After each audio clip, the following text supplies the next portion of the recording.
എല്ലാ പുതിയ വർഷത്തിലും നമ്മളെല്ലാവരും റെസൊല്യൂഷൻസ് എടുക്കാറുണ്ട്. അത് പലപ്പോഴും ലൈഫ് സ്റ്റൈലുമായിട്ട് ബന്ധപ്പെട്ടിട്ടായിരിക്കും. ധന്വന്തരി പറയുന്നത് ഇത്തവണ നമ്മളൊരു മെറ്റാബോളിക് റീസ്റ്റോറേഷൻ പ്രോഗ്രാമിലേക്ക് പോകണം എന്നാണ്. ഈ മെറ്റാബോളിക് റീസ്റ്റോറേഷൻ പ്രോഗ്രാം എന്നുള്ളത് ആദ്യം കേട്ടപ്പോൾ എനിക്കും ഇതിനെക്കുറിച്ച് വലിയ ഐഡിയ കിട്ടിയില്ല. അപ്പോൾ ഇതിൻ്റെ ഡീറ്റെയിൽസ് പറയാനായിട്ട് എൻ്റെ കൂടെ ഡോക്ടർ ജെയ്സാം ഉണ്ട്.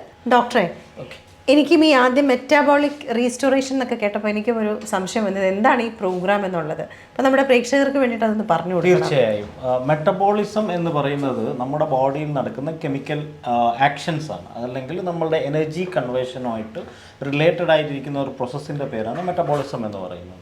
നമ്മളുടെ ലൈഫ് സ്റ്റൈൽസ് ഒക്കെ കൊണ്ട് എപ്പോഴും അതിൽ സംഭവിക്കുന്ന ഒരു കാര്യം എന്താണെന്ന് വെച്ച് കഴിഞ്ഞാൽ അത് അൾട്ടേർഡ് ആവും അല്ലെങ്കിൽ റിവേഴ്സ്ഡ് ആവും. അപ്പോൾ ഇതിനെ ഒന്ന് റീസ്റ്റോർ ചെയ്ത് പഴയൊരവസ്ഥയിലേക്ക് കൊണ്ടുവരിക എന്നുള്ളതായിരിക്കണം ഈ 2026 എല്ലാവരുടെയും റെസൊല്യൂഷൻ എന്നുള്ളൊരു ധാരണ പ്രകാരമാണ് മെറ്റബോളിക് റീസ്റ്റോറേഷൻ പ്രോഗ്രാം എന്നുള്ള ഒരു കൺസെപ്റ്റിലേക്ക് ഞങ്ങൾ എത്തിച്ചേർന്നത്. ധന്വന്തരി എപ്പോഴും പ്രയോറിറ്റൈസ് ചെയ്തിരിക്കുന്നത് എവിഡൻസ് ബേസ്ഡ് പ്രാക്ടീസിനാണ്.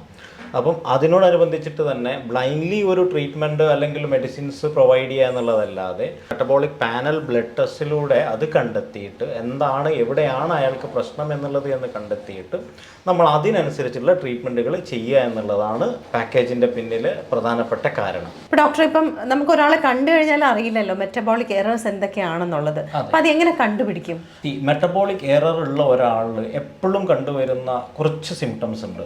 അതായത് തടി കൂടി നിൽക്കുക, അല്ലെങ്കിൽ ഫാറ്റിക് ക്ഷീണം, എപ്പോഴും ക്ഷീണം കംപ്ലൈൻറ്റ് ചെയ്യുക, ട്രൈഗ്ലിസറൈഡ് എലിവേറ്റ് ചെയ്ത് നിൽക്കുക, അല്ലെങ്കിൽ ഗ്ലൂക്കോസ് ഒരു border line blood glucose level കാണുക. ഇങ്ങനെയൊക്കെയുള്ള ആൾക്കാരിൽ നമ്മൾ മെറ്റബോളിക് എറർ ഉള്ള സാധ്യത വളരെ കൂടുതലാണ്. അപ്പം അങ്ങനെയുള്ള ആൾക്കാർ നമ്മളടുത്ത് വരികയാണെങ്കിൽ നമ്മൾ ആദ്യം അവരൊരു ബ്ലഡ് ടെസ്റ്റിന് വിടുന്നു. അതിനകത്ത് ഒരു മെറ്റബോളിക് പാനലിലാണ് ഒരു fasting blood sugar, insulin, HbA1c, lipid profile, liver function test, kidney function test, immunoglobulin E എന്നൊരു ടെസ്റ്റ്, അതുപോലെ തന്നെ CRP ടെസ്റ്റുകൾ, അതായത് ഇൻഫ്ലമേഷൻ അളക്കാനുള്ള ഒരു ടെസ്റ്റ്. ഈ ടെസ്റ്റുകളൊക്കെ ചെയ്തിട്ട് അത് നമ്മൾ അസസ് ചെയ്യുന്നു. അത് അസസ് ചെയ്തതിന് ശേഷം നമ്മൾ എന്താ ചെയ്യുന്നതെന്ന് വെച്ച് കഴിഞ്ഞാൽ ഈ ഒരു പർട്ടിക്കുലർ ആൾക്ക് എന്താണ് വേണ്ടത്, ഈവൻ ഒരു സ്ലിമ്മിങ് ആണോ, അതല്ല ഒരു ഡീടോക്സിഫിക്കേഷൻ ആണോ, അതനുസരിച്ചിട്ട് അവരൊരു ഗൈഡ് ചെയ്യാനുള്ള ഒരു ഫാക്ടറായിട്ട് നമ്മൾ ഈ ബ്ലഡ് ടെസ്റ്റിനെ യൂസ് ചെയ്യുകയും അത് മുൻവെച്ചുകൊണ്ട് തന്നെ ആ ഒരു പേഷ്യൻറ്റിന് നമ്മൾ എന്താണ് അവർക്ക് ആപ്റ്റായിട്ട് അവരുടെ മെറ്റബോളിസം റീസ്റ്റോർ ചെയ്യാൻ വേണ്ടിയിട്ട് ഏത് തരം ട്രീറ്റ്മെൻറ്റാണ് അവർക്ക് ആപ്റ്റായിട്ടുള്ളത് എന്ന് നമ്മൾ അവർക്ക് സജസ്റ്റ് ചെയ്ത് കൊടുക്കുകയും ചെയ്യും. അപ്പോൾ നമ്മൾ ഒരു സെറ്റ് ഓഫ് ബ്ലഡ് ടെസ്റ്റ് ആണ് ആദ്യം ചെയ്യേണ്ടത്. സാധാരണഗതിയിൽ 600 dirhams ഒക്കെ ആവുന്ന ഈ ഒരു ബ്ലഡ് ടെസ്റ്റ് അതിൽ എത്ര എണ്ണം ഉണ്ടാവും ഡോക്ടറെ?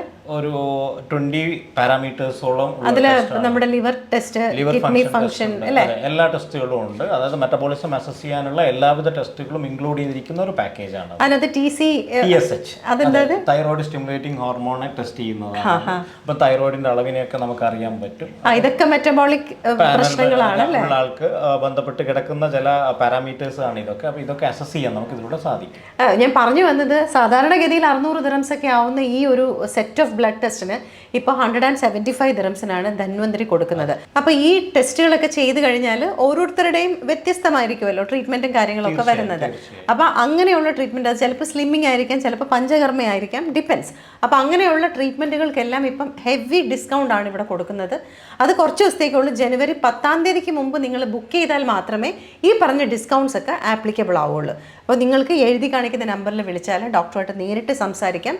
ബാക്കി ബുക്കിങ്ങും കാര്യങ്ങളും ഒക്കെ ഇവിടെ നിന്ന് എടുക്കാം.